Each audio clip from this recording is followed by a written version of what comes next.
वैशाख मास महत्तम अध्याय 14। जय श्री राधा कृष्ण। वैशाख मास में सकाम भाव से, स्वार्थ से या आलस से भी अगर सूर्योदय से पहले स्नान करते हैं तब भी मनवांछित फल मिलता है। लेकिन अगर किसी मनुष्य का कोई स्वार्थ नहीं हो और सिर्फ भगवान की प्रीति के लिए, भगवान की प्राप्ति के लिए, भगवान के प्रेम और प्रसन्नता के लिए व्रत स्नान आदि करे, सत्संग सुने, तो निष्काम मोक्ष पद की प्राप्ति हो जाती है। अब खुद सोच लो, चाहे स्वार्थ से या निस्वार्थ भाव से वैशाख के इस पवित्र पावन महीने को यूं ही जाने मत देना, कुछ ना कुछ लाभ अवश्य ही लेना। अब श्री गणेश जी महाराज और अपने गुरुदेव को याद करते हुए वैशाख मास महत्तम का अध्याय 14 सुनते हैं। रिद्धि सिद्धि के दायक, देवों के सरताज, मंगलकारी देव प्रभु राखियो मेरी लाज।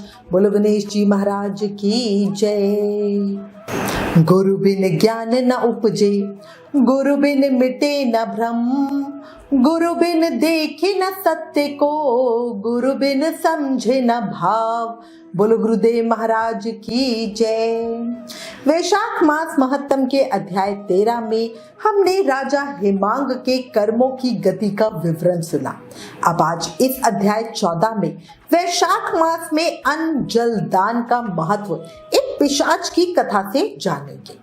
शुरू करते हैं। बहुत ही भावपूर्ण प्रसंग है, प्रेम मन और भाव से सुनना।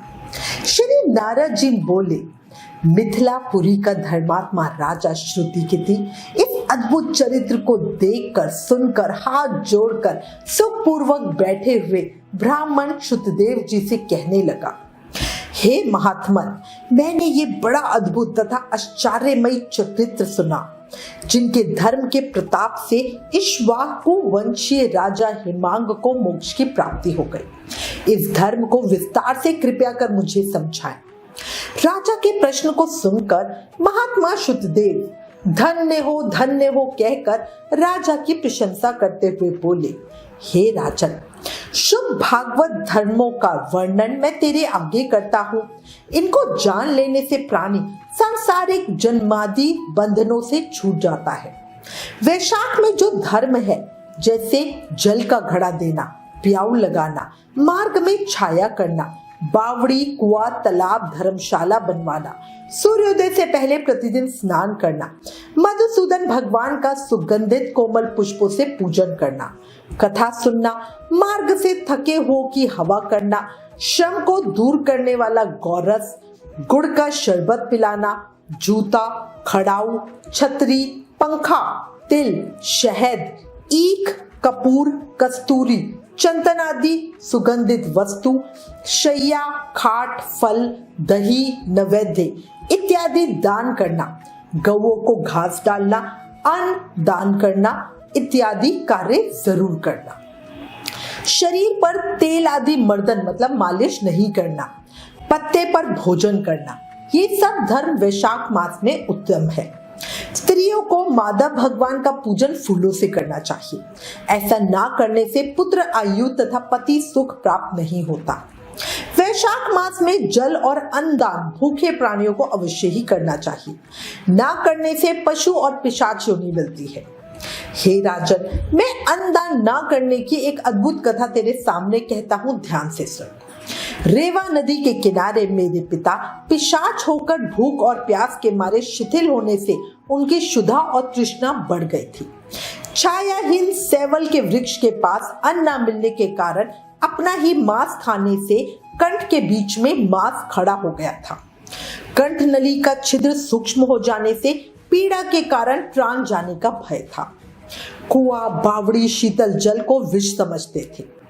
मैं गंगा यात्रा के निमित्त जा रहा था, तब मार्ग में दैव योग से रेवा नदी के किनारे पर पहुंचा। वहां यह अद्भुत दृश्य देखा कि शलमई के वृक्ष की जड़ में एक पिशाच भूखा प्यासा चिल्लाता हुआ अपना ही मांस खा रहा है। वो पापी मुझे मारने के लिए दौड़ा, पर मेरे तेज के मारे निहत हो गया। मेरे हृदय में दया उत्पन्न हुई। तब मैंने उससे कहा, डर मत, तू कौन है, जल्दी बता, तुझे कष्ट से अभी छुड़ा दूंगा। मेरा ऐसे कहने पर अपना पुत्र मुझे ना जानकर वो कहने लगा कि पहले मैं अनर्त देश में भूवृक्षीय नगर में जन्मा था। मेरा नाम मैत्र था और संस्कृत गोत्र में उत्पन्न हुआ था। तप, दान, विद्या और यज्ञ आदि में मेरी बड़ी निष्ठा थी। मैंने संपूर्ण विद्या पढ़ी और पढ़ाई, संपूर्ण तीर्थों में स्नान किया। हे महाभाग, मैंने भिक्षा के लोभ से वैशाख मास में अन्न का दान नहीं किया। इसी से मुझे विचार होता है कि मुझे पिशाच की योनि मिली।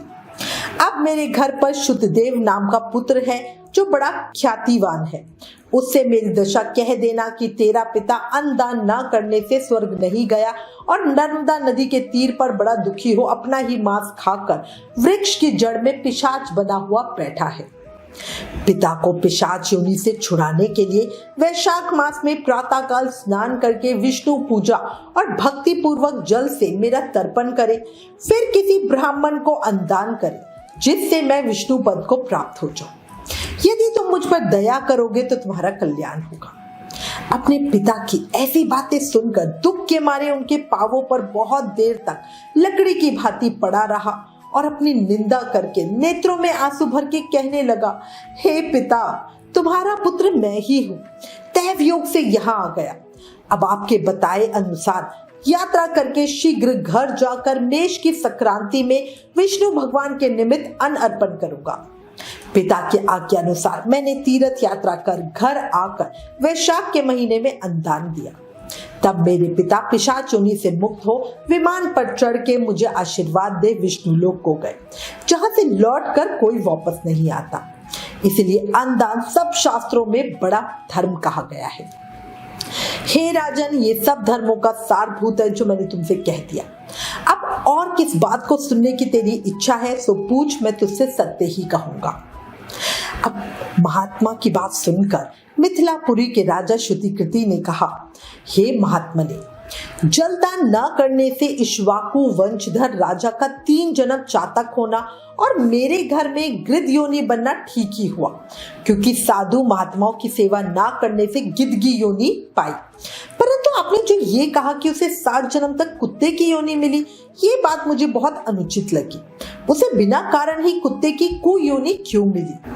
हे विप्रवर, मैं आपका प्रिय शिष्य हूँ, आप मेरे इन संशयों को दूर कीजिए। राजा के प्रश्नों को सुनकर महायशस्वी शुद्धदेव जी तुम धन्य हो कहकर बोले, हे राजन, हे पाप रहित राजन, जो तुमने पूछा है मैं उसका समाधान तुम्हें कहता हूँ, ध्यान से सुनो। यही बात एक समय कैलाश के शिखर पर शिवजी जी ने पार्वती जी से कही थी। सब लोगों की रचना करके उन्होंने आमुष्मिक और ऐहिक 2 तरह की स्थितियां बनाई। आमुष्मिक का मतलब होता है जो दूसरे लोक का निवासी हो, और ऐहिक का मतलब होता है अस्थाई या लौकिक। ठीक है। उसके बाद ऋषि बोले, हे महाभाग, जल सेवा, अन्न सेवा और औषधि सेवा, ये तीनों ऐहिक मतलब इसी लोक की स्थिति के लिए है। जब हम किसी की जल सेवा करते हैं, उसको औषधि देते हैं, उसकी अन्न सेवा करते हैं, तो हमें इस जन्म में लाभ मिलता है, हमें कोई ना कोई पुण्य कर्म मिलता है। इसी की अपेक्षा साधु सेवा, विष्णु सेवा और धर्म सेवा, ये तीनों परलोक की स्थिति के लिए है, ऊपर के लिए है। ऐहिक करने से हमें तत्काल ही धन संपत्ति मिलती है। आप ये बातें कहना भी दुख का हेतु ही होता है। ठीक है। यहाँ पर एक पुराना इतिहास ऋषिवर बता रहे हैं जो ऐसा पापनाशक और अद्भुत है जिसके सुनने से आपको रोमांच हो जाएगा। यज्ञ दीक्षा में उपगत दक्ष प्रजापति एक समय महादेव जी को बुलाने कैलाश पर गए। उन्हें देखकर, उन्हीं की भलाई सोचकर महादेव जी ने उठकर आदर प्रणाम नहीं किया। शिव जी ने सोचा, मैं संपूर्ण देवताओं का गुरु हूँ। स्वामी सेवक के आने पर पति स्त्री के लिए और गुरु शिष्य के लिए नहीं उठते हैं। जो स्वामी स्वयं भद्र आदि यानी नौकर, सेवक वगैरह जो लोग होते हैं, दास वगैरह, उनके लिए अगर वो उठते हैं तो उनकी आयु, धन और यश तत्काल ही नष्ट हो जाता है। इसलिए महादेव जी ने सोचा कि मुझे उठना उचित नहीं है, ये मेरे प्यारे ससुर है। ऐसा विचार करके दक्ष प्रजापति की भलाई सोचकर महादेव जी आसन से नहीं उठे। तब महादेव जी द्वारा उठकर आदर न किए जाने के कारण दक्ष प्रजापति को बड़ा क्रोध आया और अनेक तरह से वो महादेव जी के आगे ही निंदा करने लगा कि ऐसा अहंकारी जिसका धन केवल एक बूढ़ा बैल है, कपाल की हड्डियां धारण करता है, शमशान के घर में रहता है, सर्पों के आभूषण धारण करता है, संग में रात दिन भूत प्रेत पिशाच ऐसे ऐसे दुर्जन रहते हैं। दुरात्मा नारद के कहने से मैंने अपनी कन्या सती का विवाह इसके साथ कर दिया। ये भी अलग धर्म वाली ही हो गई है। मैं ये कभी भी नहीं सह सकता। मेरी पुत्री से भी अब मुझे कुछ प्रयोजन नहीं है। ऐसे विमूढ़ात्मा दक्ष ने सती और शंकर को निमंत्रण नहीं दिया और अनेकों तरह के कुवाक्य कहकर वो चले गए। तदंतर यज्ञ स्थान में जाकर संत और मुनियों को संग लेकर विधि पूर्वक यज्ञ करने लगे और शंकर जी की निंदा करने लगे। ब्रह्मा और विष्णु को छोड़कर सिद्ध, चारण, गंधर्व, यक्ष, राक्षस और किन्नर आदि सभी देवता यज्ञ में गए। तब सती की इच्छा अपने कुटुंब जनियों से मिलने की तथा उत्सव देखने की हुई। स्त्रियां स्वभाव से चंचल ही होती हैं।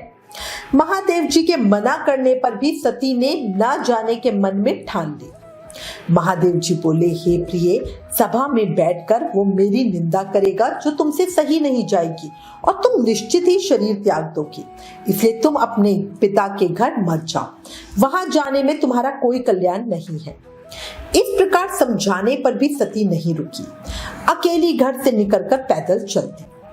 तब नंदी ने चुपचाप सती को अपनी पीठ पर बिठा लिया और महादेव जी के करोड़ों भूतादि गण पीछे चल पड़े। सती जी महलों में होती हुई किसी के ना बोलने पर उदास होकर महादेव जी की बात याद कर कर यज्ञ मंडप में पहुंच गई। वहां पर भी दक्ष प्रजापति और सभा के सब लोगों को अपनी तरफ देखकर किसी के ना बोलने पर सती वहीं खड़ी होकर रुद्र की आहुति तक पिता की चेष्टा देखती रही। जब दक्ष ने रुद्र को छोड़कर बाकी सबके लिए आहुति दे दी तो सती आंखों में आंसू भर के दुखी होकर बोली, बड़ों का अपमान करने से कल्याण नहीं होता। तुमने रुद्र की आहुति नहीं दी है। ये जितने ऋषि मुनि महात्मा इकट्ठे हुए हैं, इन्होंने भी तुम्हारी दुष्ट बुद्धि दूर नहीं की। विधाता इनके भी विमुख ज्ञात होते हैं। सती की ऐसी बातें कहने पर पूषा देवता मुख फाड़कर हंसने लगे और दक्ष शिव की निंदा करने लगे। उनकी बातों और पति निंदा सुनने का प्रायश्चित करने के लिए क्रोध से लाल हो शरीर त्याग करने का विचार करके सबके देखते देखते सती होम की अग्नि में गिर पड़ी। सती के गिरते ही बड़ा हाहाकार मच गया। महादेव जी के गण भागकर शिवजी जी के पास पहुंचे और सब कथा कह सुनाई। शिवजी जी ने ये सुनते ही उठकर कालंतर के सामने क्रोध से एक जटा उखाड़कर पृथ्वी पर दे मारी, जिससे बड़ा बलवान महाकाय वीरभद्र उत्पन्न हुआ। उसके सहस्त्र भुजा थी और रूप यमराज के समान था। वो महादेव जी के सम्मुख हाथ जोड़कर कहने लगा, क्या आज्ञा है। ये सुनकर रुद्र भगवान क्रोध करके अपने सम्मुख खड़े हुए वीरभद्र से बोले कि तुम बड़े बड़े बलवान भूत गणों को अपने साथ ले जाकर मेरे निंदक दक्ष का नाश कर दो, जिसके कारण मेरी प्रिया सती को शरीर त्यागना पड़ा। महादेव जी की आज्ञा पाकर वो सभी यज्ञशाला में पहुंचे और देवता, असुर, मनुष्य आदि सब बड़े बड़े वीरों को मार गिराया। पूषा के दांत उखाड़ डाले तथा दुरात्मा भृगु की दाढ़ी मूछ उखाड़ डाली। जिसने जो अंग फड़काया था उसका वही अंग वीरभद्र ने उखाड़ फेंका और दक्ष के सिर की रक्षा भृगु के मंत्र बल से करने के कारण बड़ा उद्योग करने पर भी सर न कटा। तब रुद्र ने स्वयं आकर उस दुरात्मा का सर काटकर अलग कर दिया और यज्ञ में जो आए थे उनका संहार कर गणों सहित कैलाश को चले गए। मरने से जो बचे थे वो ब्रह्मा जी की शरण में गए। उनको संग लेके ब्रह्मा जी कैलाश पर पहुंचे। महादेव जी का क्रोध शांत कर समझा बुझाकर उन्हें यज्ञशाला में ले गए और जो यज्ञ में मारे गए थे उन सबको जीवन दान कराया। सदाशिव ने दक्ष के धड़ पर बकरे का सर रख दिया। उसी से उनकी प्रसन्नता के लिए बम बम बम किया जाता है। तभी आपने सुना होगा ना, बोलते बम बम बोले, ये उसी के लिए होता है। बकरे की दाढ़ी भृगु जी के मुख पे लगा दी गई। पूषा के जहां तहां अंग लगाकर सबके सिर जोड़कर सबका कल्याण कर दिया गया। दक्ष का यज्ञ पूरा कराकर देवता अपने अपने स्थानों को गए और शिव जी नैष्टिक ब्रह्मचार्य व्रत धारण कर गंगा तट पर पुनांग वृक्ष के नीचे तप करने लगे। वैशाख मास महत्तम अध्याय 14 संपूर्ण। कल अध्याय 15 में आगे की कथा सुनेंगे। इस अध्याय में ये स्पष्ट बताया हुआ है कि कुछ दान का फल हमें अभी इस जीवन में ही मिल जाता है और कुछ का हिसाब परलोक में होता है। साधु और संत जनों की सेवा जरूर करो, साथ ही हमें अन्न का दान और जल दान जरूर करना चाहिए। मानव जीवन मिलना बहुत मुश्किल है। अगर हमें मानव जीवन मिला है, उस पर भगवान की कृपा भी मिली है ना? कृपा मिली है तभी तो हम भगवान की इस कथा को सुन पा रहे हैं। तो इस जीवन का अधिक से अधिक लाभ उठाकर जीवन में श्रेष्ठ कर्म करो। एक बात सोचो, जीवन में हम कितने सही और कितने गलत हैं, ये सिर्फ दो ही शख्स जानते हैं, वो है ईश्वर और हमारी अंतरात्मा। और पता है मजे की बात क्या है, इन दोनों को ही हम देख नहीं पाते। दोनों की आवाज हमें कलयुग और माया के चक्कर में समझ में भी नहीं आती, सुनाई भी नहीं देती, है ना? ऐसे में बताओ हम कैसे अपने किए को सही करें? उत्तर है सिर्फ प्रभु शरण लेकर। और कलयुग में सिर्फ नाम जाप करने से ही प्रभु शरणागति मिल जाती है। इसलिए बार बार कहती हूँ, हर समय कहती हूँ, हर पल हर सांस के साथ प्रेम से, मन से, भाव से नाम जाप करते रहो। हरे कृष्ण कृष्ण कृष्ण हरे हरे, हरे राम राम राम हरे हरे। याद रखो, कलयुग केवल नाम धारा। नाम जाप से ही कृष्ण प्रेम, भक्ति, मुक्ति, शक्ति सब मिल सकता है। इसलिए ज्यादा से ज्यादा नाम जाप करो। और लास्ट में एक रिक्वेस्ट, प्लीज इन वीडियोस को ज्यादा से ज्यादा शेयर करके वैशाख मास का प्रभाव सबको बताओ। अपने शास्त्रों का ज्यादा से ज्यादा प्रचार करो, ये भी एक सेवा है। Please like, share and subscribe. Thank you. जय श्री राधा कृष्ण।